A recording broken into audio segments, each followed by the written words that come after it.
চেনেললৈ আপোনালোক সকলোকে স্বাগতম জনাইছোঁ। এইটো হৈছে মোৰ ফাৰ্ষ্ট লং ভিডিঅ' আৰু এয়া মই মানিমুনি বুটলি আছোঁ।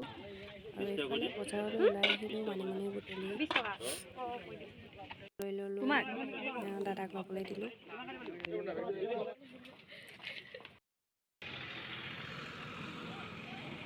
এতিয়া মই মাংসখিনি কাটি লৈছোঁ আৰু এয়া বইল কৰি লৈছোঁ। প্ৰথমে নেমু পাত দি দিছোঁ। এফালে গাহৰি আৰু এয়া পিঁয়াজ কাটি লৈছোঁ, এফালে ধনিয়া আৰু এইফালে মছলাখিনি আৰু এয়া বিলাহী আলু দিম আৰু এতিয়া বনাব লৈছোঁ। আৰু মছলাখিনিত হালধি, ৰং, জিৰা চব মিক্স কৰি ল'লোঁ পানী দি। আৰু সেয়া আদা ৰচুন এতিয়া মই আদা ৰচুন দি দিছোঁ। এয়া মছলাখিনিতে চব দিয়া আছে আৰু এইফালে মাংসখিনি এড কৰি দিছোঁ। এতিয়া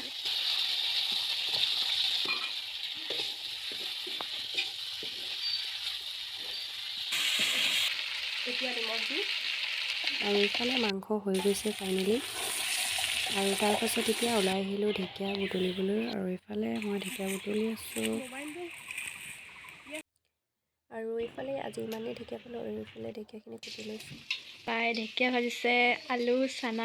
আপোনালোকে ঢেকীয়া খাই কেনেকুৱা লাগে চাব কিন্তু দেই ভিডিঅ'বোৰ।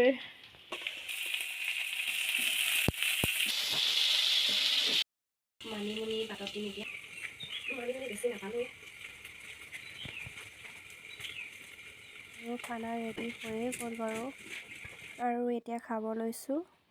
গাহৰি লৈছোঁ আৰু এয়া ঢেকীয়া বুট আলু, এইফালে তিতা ফুলৰ পিটিকা আৰু এয়া বিলাহী পুৰা কণ বিলাহী, এয়া চালাড আছে আৰু এইফালে আছে মানিমুনি পাতত দিয়া আৰু এইফালে নৰসিংহ দিয়া দালি আছে।